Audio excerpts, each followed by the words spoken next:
Mukunda jewellers లో కళ్యాణం గమనీయం sale 1,00,000 రూపాయల కొనుగోలుపై 10 గ్రాముల వెండి ఉచితం. నమస్తే రమగారు. నమస్తే జయ. రమగారు, మనకు కార్తీక మాసంలో వచ్చే పౌర్ణమికి చాలా విశేషం ఉంటుంది కదండి. అట్లా మరి ఈ మాసంలో వచ్చే అమావాస్యకి కూడా అంతేనా? ఈ రోజు ఏం చేయాలి అసలు? అమావాస్య నాడు ప్రత్యేకంగా చేసేది ఏమీ లేదు. అమావాస్య నాటికి 30 రోజులు పూర్తవుతాయి. కార్తీక 30 రోజులు పూర్తవుతాయి. అయితే ఈ అమావాస్య వెళ్తూ ఉండగానే పాడ్యం వస్తుంది కదా. అవును, దాన్ని పోలి పాడ్యం అంటారు. అమావాస్య నాటి సాయంకాలం నుంచో లేదా అమావాస్య వెళ్తూ ఉండగానో పాడ్యం నాడు కుదరని వాళ్ళు అమావాస్య నాడు ఆఖరి దీపాలు పెట్టుకుంటారు. ఇది ఏమిటంటే నీటిలో దీపాలని వదిలిపెట్టే కార్యక్రమం చేస్తారు ఎక్కువగా. పోలిపాడ్యమికి ఒక ప్రత్యేకమైన కథనం కూడా ఉంటుంది. కార్తీక పురాణంలోనూ చెప్పబడుతుంది. పోలి స్వర్గారోహణ. ఈ పోలి అంటే ఏమిటో తమాషాగా ఉంది. పోలమ్మ అమ్మాయి పేరు. పోలాలు పెట్టుకుంటారు. పోలేరమ్మ మీద నుంచి పెడతారు కదా. ఆ ఇంట్లో ఆఖరణ పుట్టిన పిల్లలు, లేక పుట్టిన ఆడపిల్లలు, చచ్చి బతికిన పిల్లలు, వాళ్ళకి పోలి పేర్లు పెడతారు. పోలి అని పిలుస్తారు. ఎంతమంది కనపడతారో ఆ పోలాలు, పోలమ్మ ఇలా. అయితే ఈ పోలి కథ చాలా వింతగా ఉంటుంది. ఈ కథ చెప్పుకుని అక్షింతలు వేసుకుంటారు, దీపాన్ని పెడతారు. ఏంటంటే ఇప్పుడు నెల రోజులు మనం కార్తీకం శుద్ధంగా చేసుకుంటారు ప్రతి వాళ్ళు కూడా. అవును, మిగిలిన ఏవి దానాలు ధర్మాలు అవి ఇవి చేసినా చేయకపోయినా పొద్దున్నే స్నానం, దీపం. ఊర్లలో ఉండే వాళ్ళు ఏం చేస్తారు? చెరువుకి వెళ్ళి స్నానం చేసేయటం, చెరువు కట్టుకుని దీపం పెట్టేసుకోవటం. వెళ్ళేటప్పుడే పట్టుకెళ్ళిపోతారు వస్తువులు, నూనె, దీపం, ప్రమిదలు, ఒత్తులు పట్టుకెళ్ళిపోతారు. దేవాలయాలు ఏవైనా చెరువు గట్టునే ఉంటే స్నానం చేసేయటం, ఆ తడి బట్టలు పెడిచేసుకుని సూర్యుడికి అర్ఘ్యం ఇచ్చేసుకుని దండం పెట్టారు. అర్ఘ్యాలు ఇంకా సూర్యోదయం కాదు, ఓ దండం పెడతారు రాని సూర్యుడికి, దీపం పెట్టేసుకుంటారు ఆడవాళ్ళు.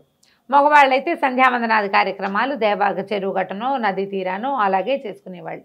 బావి దగ్గర స్నానం చేసి వచ్చే దారిలో ఉన్న దేవాలయంలో దీపం పెట్టి వచ్చేసే పద్ధతి కూడా కనపడుతుంది. ఈ ఊళ్ళల్లో చిన్న చిన్న పల్లెల్లో దేవాలయాలు అవి లేని వాళ్ళు ఏం చేసేవాళ్ళు? సమీపంలో ఉన్న నదీ తీరాలకు వెళ్ళిపోయేవాళ్ళు. వెళ్ళక్కడ నివసించి నెల రోజులు దీపం పెట్టుకొచ్చేవాళ్ళు. తెల్లవారుజామునే 4-3 గంటలకల్లా బయలుదేరి వెళ్ళిపోయి అప్పుడు ఏముంది 6ంటికి పడుకునేవాళ్ళు. సాయంత్రం 3ంటికి లేవడం ఏమీ కష్టం కాదు. అవునవును. ఈ వెళ్ళిపోయి 3 గంటలకల్లా వెళ్ళటము, స్నానం చేయటము, దీపారాధన చేసుకోవటం, తెల్లవారేసరికల్లా మళ్ళీ ఊళ్ళోకి వచ్చేసేయటం. దూరంగా ఉన్న నదీ తీరాలకు కూడా ఇలాగే వెళ్ళేవాళ్ళు. తీర్థాలకు వెళ్ళటం ఇదొక విధానంగా వెళ్తుంది. ఇప్పుడు కూడా మనం అలాగే ఇంచుమించుగా చేస్తున్నాం. మనకేంటంటే జనాభా పెరిగారు, జనావాసాలు పెరిగిపోయినాయి. ఈ నదీ నదాలు, చెరువులు, జామలు మనకేమీ లేవు. చెరువులో స్నానం చేస్తే ఏదో పిచ్చెక్కినట్టు ఉంటుంది. స్విమ్మింగ్ పూల్లోనూ వాటిలోనూ స్నానాలు చేయలేం కదా. భూ సంబంధమైన జలాలు కావు అవి, ప్రాక్టికల్ కుదరదు కదా. కాబట్టి మనకు పుష్కలంగా స్విమ్మింగ్ పూల్స్ ఉన్నప్పటికీ మన ఊళ్ళల్లో కుదరదు. అవును, ఏదో ఇంట్లోనే స్నానం చేస్తాం. కుదిరితే ఏదైనా ఒక్కరోజు వెళ్ళి ఏ నదిలోనో ఏ చెరువులోనో చేస్తాం. ఇలా 30 రోజులు చేశాక, 30 అంటే రోజులకి 30 చెప్తాం. తిథులు అవో 15 తిథులు, ఇవో 15 తిథులు. ఈ 15 తిథుల్లో ఒకటి క్లబ్ అయిపోయి ఓసారి 28 రోజులే వస్తాయి, ఓసారి 29 రోజులు వస్తాయి. ఓ రోజు ఎలాగోలాగా లుప్తం అయిపోతాయి, ఎక్కడో చోట క్లబ్ అయిపోతుంది. ఇన్ని రోజులు పెట్టి ఈ అమావాస్య రోజున, అమావాస్య నాడు 30వ రోజుగా పూర్తి చేసుకుంటారు. చేసుకుని అమావాస్య నాడు సాగనంపకుండా పోలి స్వర్గారోహణ పాడ్యమి నాడు చేస్తారు. పాడ్యమి నాడు ఏం చేస్తారు? ఇట్లా తెల్లవారుజామునే, అదే లాస్ట్ దీపం. మన అరటి డిప్పలు దొరుకుతాయి కదా, అరటి డిప్పకి చిన్న చిన్న హోల్స్ చేసి, ఆ హోల్స్ చేయడం కూడా మా చిన్నప్పుడైతే నాకు తెలిసి ఈ మందు సీసాలు ఉండేవి చూడు, బాటిల్స్, టానిక్సే బాటిల్స్, వాటికి మూతలు రేకు మూత కదా, ఆ రేకు మూత ఇలా గుచ్చి ఇట్లా తిప్పితే ఆ డిప్ప ఊడొస్తుంది. అందులో ఆవు నేతిలో ముంచిన ఒత్తిని అందులో వేసి వెలిగించి నీళ్ళల్లో వదిలిపెడతారు. అవును, నీటిలో వదిలిపెడతారు. దీపాలని వదిలిపెట్టి మళ్ళీ వచ్చే సంవత్సరం మళ్ళీ కార్తీక దీపాలు పెట్టుకుంటామని అంతవరకు పోయి రమ్మని అమ్మవారిని దీపలక్ష్మిని సాగనంపుతారు. పెద్ద పూజా విధానంగా ఏం చెయ్యరు. ఇంట్లో దీపం పెట్టుకోవటం, ఇది పసుపు బొట్టు పెట్టి అరటి డిప్పలకి దొప్పల్లో దీపాలు పెడతారు. ఈ గంగలోనూ అక్కడ కనపడుతూ ఉంటాయి మనకి నదీ తీరాల్లో, గోదావరి నదీ తీరాల దీపాలు వెళ్తూ కనిపిస్తాయి.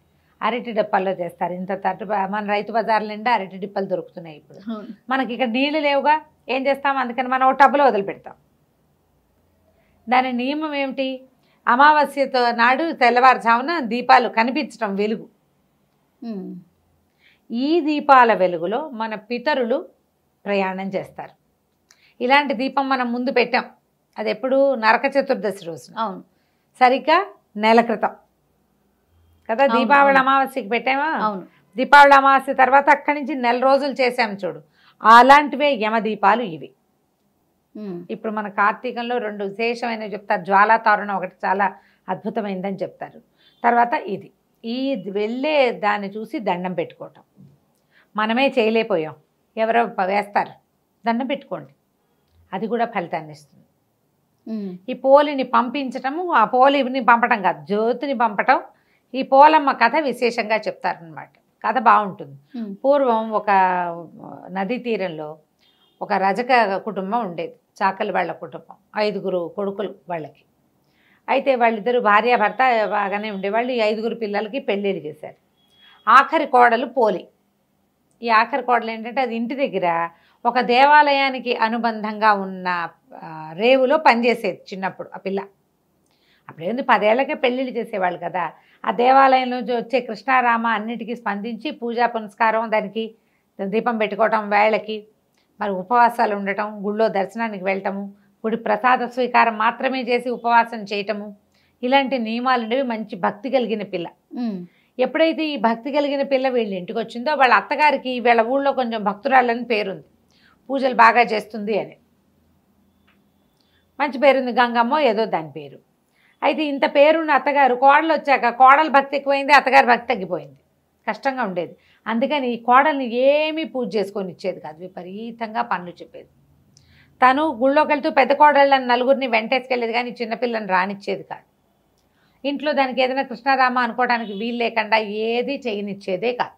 పని పని పని, పాలు తీయాలి, వెన్న తీయాలి, అది తీయాలి, ఇది తీయాలని 100 పనులు చెప్పేది. ఊపిరాడని రకంగా చేసేది. ఇవి ఎట్లా అంటే సంధ్య దీపం ఇట్లా ప్రదోష వేళ దీపం పెట్టాలి కార్తీకంలో. సూర్యోదయానికి ముందు చేయాలి. సూర్యోదయానికి ముందు ఇంట్లోంచి బయటకు వెళ్ళనిచ్చేది కాదు స్నానానికి. పోనీలే సాయంకాలం దీపం పెట్టుకుందామంటే అన్నీ చేతి నిండా పనులు, ఇలాగే చేసేది. అయితే ఇలా కొంతకాలం గడిచింది. పిల్ల కొంచెం బాధగా ఉండేది, కానీ అయినా కూడా అది ఏం చేసేది, వాళ్ళ వాకిళ్లలో ఈ పత్తి చెట్లు ఉండేవి. కాయ కోస్తే అత్తగారికి తెలిసిపోతుంది. ఆ కాయ ఇట్లా విచ్చుతుంది కదా, టుప్పమని పగులుతుంది. అది పగిలితే పత్తి ఇట్లా తెల్లగా ముద్దలాగా వస్తుంది. అలాగా కొంచెం తీసి ఒత్తి చేసుకునేది, దాంతో చేసుకునేది దీపం. లేకపోతే అరటి నార తీసి అరటి చెట్ల దవ్వలాగితే నార వస్తుంది. పువ్వులు కడతారు మద్రాసు అయితే, నీకు తెలిసి ఉంటుంది కదా. ఆ నారని సన్నగా పేని అది ఒత్తులుగా వాడుకునేది. ఏం చేసేది, మజ్జిగ చేసి చల్లకవ్వానికి జిడ్డు వెన్న అంటుకుని ఉంటుంది కదా, అలాగా లాగితే గోళ్లలో నుంచి ఇంత కొంచెం కొంచెం వెన్న వస్తుంది. ఆ వెన్న ఈ ఒత్తికి అంటించి ఆ జ్యోతి వెలిగించి దేవుడికి చూపించేది. ఏదో ఒక రూపంలో రోజు దీపం పెట్టుకునేది. ఇలా 1 నెల గడిచింది. సరిగ్గా అమావాస్య నాడు ఏం చేసిందట అత్తగారు, మరి అమావాస్య నాడు ఆఖరి రోజు కదా, కోడళ్ళందరినీ తీసుకుని వెళ్ళింటే దీనికి ఒక 100 పనులు చెప్పింది. వచ్చేసరికల్లా ఇల్లంతా మెత్తేసి చేసేసి పెట్టేసేయాలని చెప్పి పెట్టేసరికల్లా ఈ అమ్మాయి ఏం చేసింది, ఆ పూట అస్సలు సాగల పాపం. ఈ పత్తికాయ ఒకటి కనపడితే ఆ పత్తితోటి ఇచ్చేసి ఆ ఒత్తి పెట్టుకుని దీపం వెలిగించి దండం పెట్టుకుందట అమావాస్య నాటి తెల్లవారుచావున. అమావాస్య వెళ్ళిపోయి పాడ్యం వచ్చేస్తాం, అమావాస్య వెళ్ళిపోతుంది.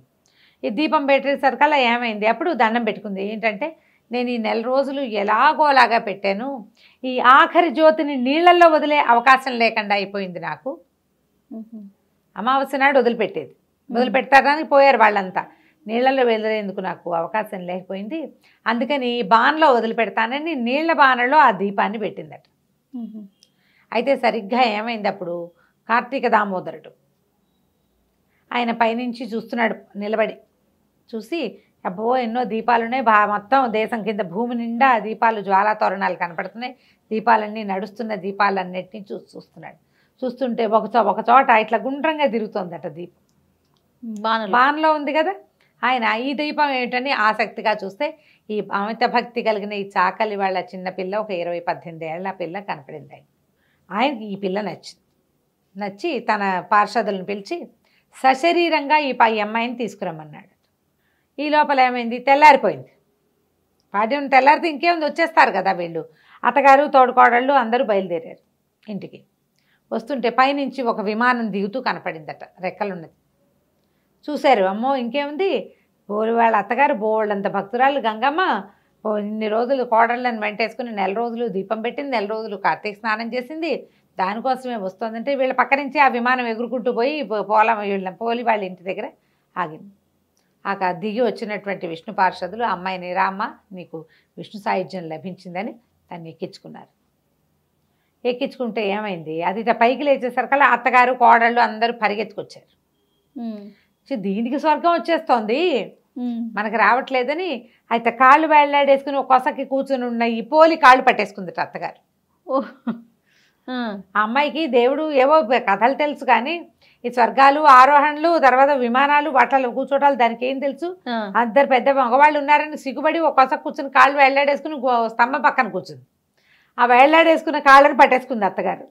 అత్తగారి కోడళ్ళు పెద్ద కోడలు కాళ్ళని చిన్న కోడలు అలా వరుసగా ఒకళ్ళ కోళ్ళు అక్కడ పుచ్చుకుని మొత్తం 5 కోడళ్ళు వీటి అత్తగారు వేళ్లాడుతూ ఉన్నారు పైన.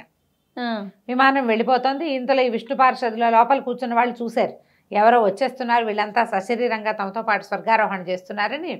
ఆయన యువతలకు వచ్చి ఆ అత్తగారిని చూసి, కోడల్ని దీపం కూడా పెట్టుకొని ఇవ్వలేదు, నీకెందుకు స్వర్గం లభిస్తుంది, నువ్వు ఏ అవకాశం ఇవ్వకపోయినా మానకుండా కార్తీక దీపం పెట్టింది కాబట్టి ఈ అమ్మాయికే స్వర్గం, నీకు స్వర్గారోహణ లేదని చెప్పేసి ఆడు చేతులు తెగొట్టేశాడు, కత్తిపెట్టి కొట్టేశాడు. 4 కోడళ్లతో సహా అత్తగారి భూమి మీద పడింది. ఎక్కడో తలా చోట పిట్టలాగా రాలి పడ్డారనమాట. చెట్టు మించి రాలిన పళ్ళు తలా పక్కకి పడ్డట్టు పడిపోయారు. ఈ పోలమ్మని మాత్రం స్వర్గానికి తీసుకెళ్ళిపోయారు. ఈ స్వర్గారోహణ కథ చెప్తారు. ఈ పోలమ్మని తలుచుకుని అక్షింతలు వేసుకోమంటారు, పసుపు కుంకం చల్లుతారనమాట ఆవిడ కోసం. అట్లా ఈ దీపానికి మనం ఎందుకని ఈ పాడ్యమి నాడు వదిలిపెడతారు. అమావాస్య నాడు కూడా వదిలిపెట్టచ్చు, కొన్ని ప్రాంతాల్లో చేస్తారు. పోలి పాడ్యమి ఖచ్చితంగా పాడ్యమి ఘడియలు వచ్చాకే అమ్మాయిని పైకి తీసుకెళ్లారు కాబట్టి ఈ పోలమ్మని తలుచుకోవటం. ఈ రోజున ఏం ఉపవాసం ఉండరు, ఎవరైనా ముత్తైదుకు బొట్టు పెట్టి ఏదైనా తాంబూలం ఇవ్వటం మంచిది. పాడ్యమి దీపం పెట్టుకోవటం. మార్గశిర శుద్ధ పాడ్యమి, పోలి పాడ్యమి. మన కార్తీక శుద్ధ పాడ్యమి బలిపాడ్యమి లాగా ఇది పోలి పాడ్యమి. బొట్టు పెట్టి ఎవరికైనా ముత్తైదుకి తాంబూలం ఇవ్వచ్చు, రాజకులకు ఇస్తే మంచిదని చెప్తారు. పిల్లలు మనకి స్త్రీ వాళ్ళు తాకళ్ళు కనపడతారు కదా మనకు, మన పరిచయస్తులు, ఎవరికైనా బొట్టు పెట్టి తాంబూలం ఇచ్చి చీర రవికాయ ఇవ్వచ్చు. మీరు ఏదైనా ఇవ్వదలుచుకుంటే ఏది ఇవ్వదలుచుకున్నా ఈ రోజున ఇస్తే కనుక విశేషమైన ఫలితం లభిస్తుంది. ఆ స్వర్గారోహణ కథ వింటే మంచి అత్యద్భుతమైన ఫలితం లభిస్తుంది అంటారు. నమస్తే. నమస్తే.